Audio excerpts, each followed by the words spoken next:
आगामी निर्वाचन परिप्रेक्षी में कांग्रेस पक्षर बालेश्वर सहर उपकंठ कुरुड़ा विशाल जनसभा अनुष्ठित हो जाइछि। रविवार संध्यारे कुरुड़ा हाट पड़िया आयोजित समावेश को पूर्वतन केन्द्रमंत्री तथा दलर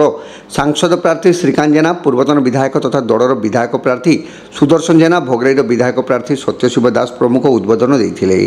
जिला कांग्रेस सभापति संजीव गिरी अध्यक्षतार अनुष्ठित सभार सांसद प्रार्थी श्री जेना वक्तव्य निर्वाचन केवल जड़े विधायक, सांसद, मुख्यमंत्री किंबा प्रधानमंत्री बाछिबा नुहे देशर संविधान बंचाइबार लड़ाई बोली कहिथिले। आज राहुल गांधी जो सामाजिक न्याय कथा कहउछंती उत्कल गौरव मधुसूदन दास ताहा तांको जीवन में आरंभ करथिले। तांको समय बालेश्वर जिले में होइतिबा विकास कथा उल्लेख करी श्री जेना उभय राज्य और केंद्र सरकार को समालोचना करथिले। सिपेट, नसी, एम्स भली अनुष्ठान तांकर अवदान। 25 वर्ष भितर राज्य सरकार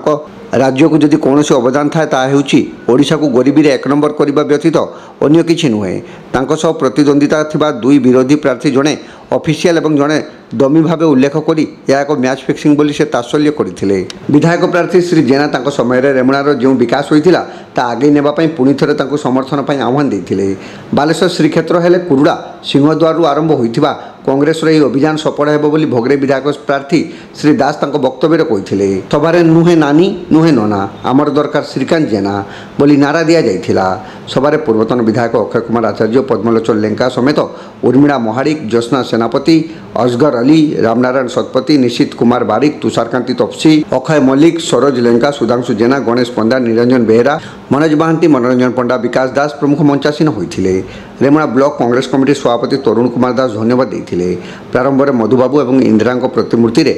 माल्यार्पण करा जाइथिला। जिला कांग्रेस कमिटी पक्षर एक निर्वाचन सभार आयोजन कराइला। लोके बहु संख्या जोग देते लोक धन्यवाद देवा कथा एवं से सब विषय आलोचना करागला। मोटामोटी कथा 2009 रु 2014 जिते यूपीए सरकार दिल्ली था मुझे एमपी था से समय लोकों अंचल विकास कौन कराई तार उपलब्धि कौन आमको कहू पड़ा एवं से 14 वर्ष 10 वर्ष है सरकार अच्छा 25 वर्ष राज्य सरकार कौन कर कथा मुझे आह्वान कली भाई गोटे मंच को आस खर्च कम हम गोटे मंच आम समस्ते छिड़ा हम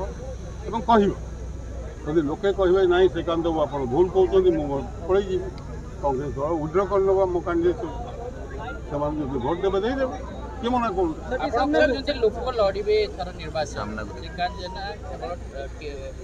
सब कहे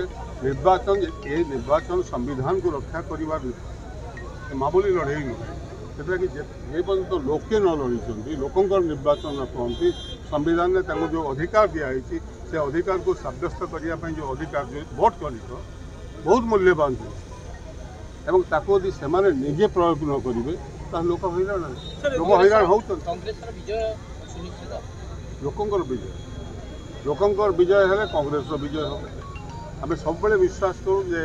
लोकंर विजय लोकंर समस्या और लोकंर समस्या को समाधान करने कांग्रेस सब जिते भी कांग्रेस हाथ को कलम आसी से संपर्क से कम कर अतीत एवं भी कर जो राज्य में कांग्रेस आसी सरकार जो ग्यारंटी देती से ग्यारंटी को अक्षर अक्षर पालन कर देखिपारे कर्णाटक ये तमिल आमर तेलंगाना हिमाचल जहाँ जहाँ कहुई समस्त कथा कर आम केवल कहूँ 2 कोटी प्रति वर्ष चाकरी देवु देखला बेलू गोटे चाकरी ना मोदी भाया ग्यारंटी आम नुहे आम ग्यारंटी देचु तो कर विराट सम्मेलन नुहे साधारण सभा रेमुणा निर्वाचन मंडली बालेश्वर को प्रवेश करुवा मुख्य द्वार कुरुड़ा हाट पड़िया आज पाखपाख अंचल एवं आम निर्वाचन मंडली किसी पंचायत को नहीं आज जो समावेश ये समावेश प्रमाण करुच्ची 2009 रु 14 जो विकास बिंधाणी श्रीकांत जेना थिले आज से लोकसभा प्रार्थी मुझे विधायक थी आज मु विधायक प्रार्थी तो लोकों मन भितर एक जोश आसी गोटे परिवर्तन हावा से परिवर्तन रेमुणा निर्वाचन मंडली निश्चित भाव में हम एवं देशर आम गोटे स्लोगान देचु कि देश को रक्षा करने हिंदू मुस्लिम सिख ईसाई भारत वर्ष के 4 सिपाही जो नाराबाजी एवं राज्य रे 25 वर्षर सरकार जो लोकों को काम करने परिवर्ते जो मिथ्या डिंडिम बजई कला टंका पहाड़ उपर छिड़ाई भोट जिणवाई ओडिशा लोक केवे बर्दाश्त करेंगे नहीं। विशेषकर रेमुणा एक क्रांतिकारी माटी पवित्र खीरुचरा माटी पुणी थे मु जातीय कांग्रेस तरफ जो प्रार्थी होती विधायक हिसाब से मत विजय लाभ करेंगे एवं बड़ भाई श्रीकांत भाई को जो विकास बिंधाणी बालेश्वर से परिचित सर्वभारत स्तरीय नेतृत्व हिसाब से हाथ चिन्ह भोट देवे एवं रेमुणार स्वाभिमान को बजाय रखेंगे।